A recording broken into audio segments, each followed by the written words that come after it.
Imagine someone who is highly educated in an engineering field, at the same time being a skillful artist or comedian. Well, that, my friend, is how I describe my idol whenever someone is asking, which is Rowan Sebastian Atkinson. But before that, Assalamu alaikum and a very good day to you.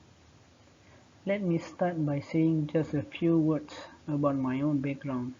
My name is Iman Muklis, and I am currently studying at University Science Malaysia at School of Mechanical Engineering. As you can see on the screen, the title of my presentation is Learning from Polymath.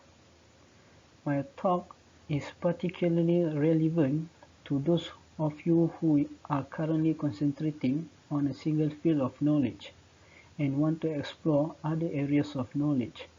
For instance, if you are presently involved in an engineering field but at the same time has a passion for painting and vice versa.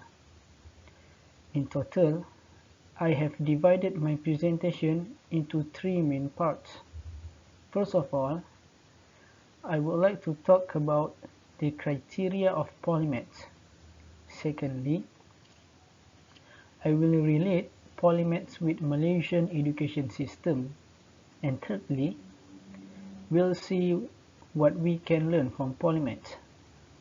Now looking back at the slides shown, if you look at the first photo, I'm pretty sure most of you guys know him as Mr. Bean.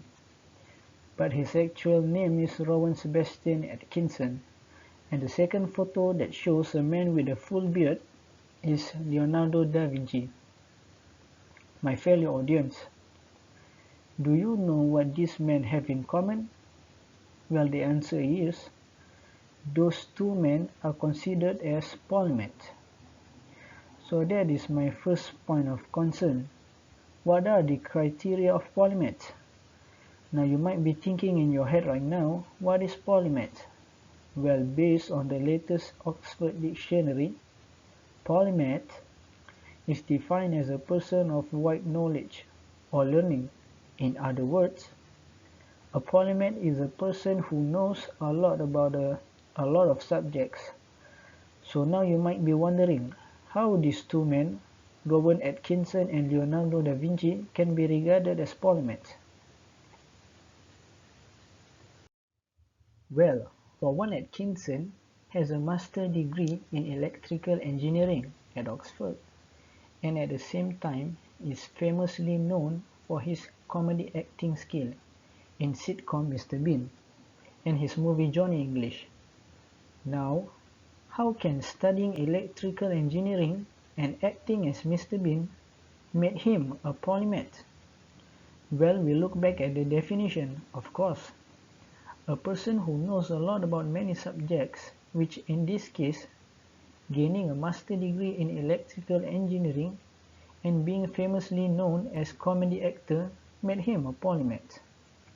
And the same thing goes for Leonardo da Vinci, as he was famously known as an engineer, architect and a painter as well.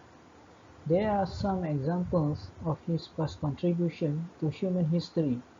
As an engineer, he designed war instruments such as tanks, machine guns and submarines.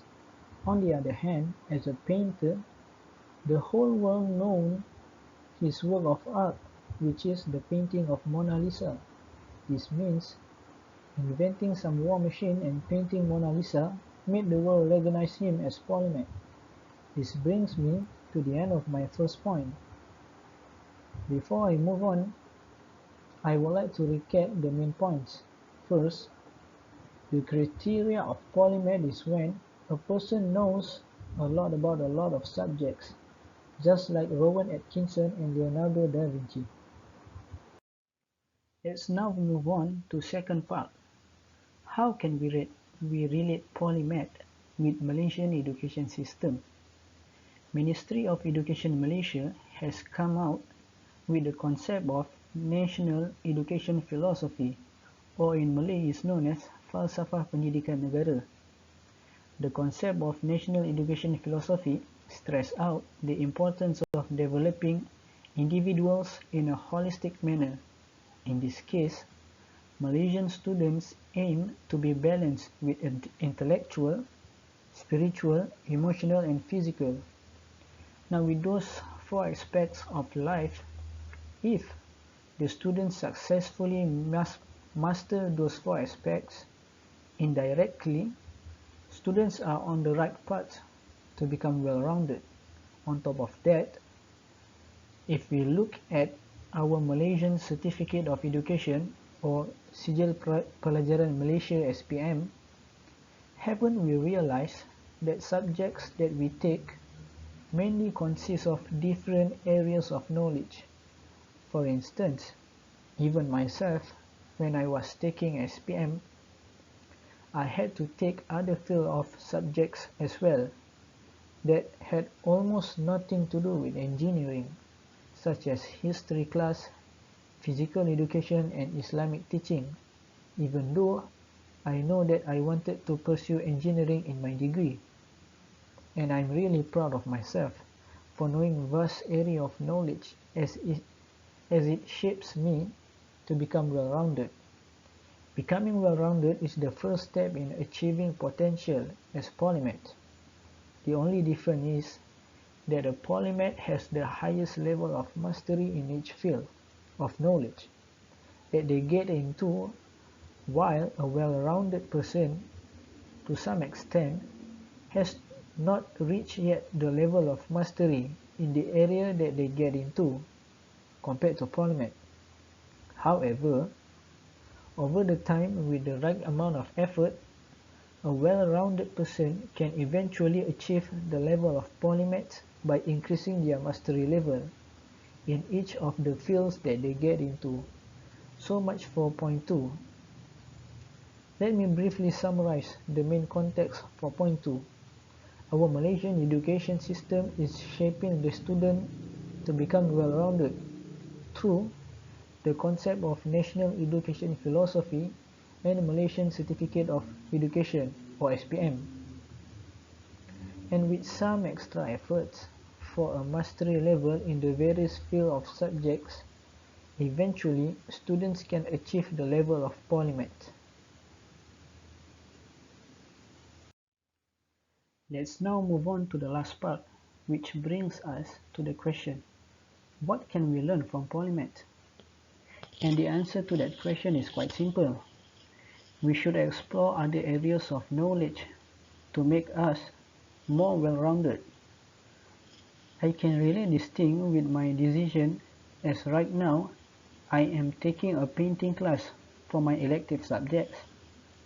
I choose to take painting class because, to some extent, I feel that I am spending too much time on mathematics and science, as this subject is mandatory for all engineering students. This made me feel not well-rounded enough, as I did not know much about other areas of knowledge besides engineering field. I hope that by taking a painting class this semester, I am guiding myself to become a holistic person, and perhaps one day I can achieve the mastery level of polymath.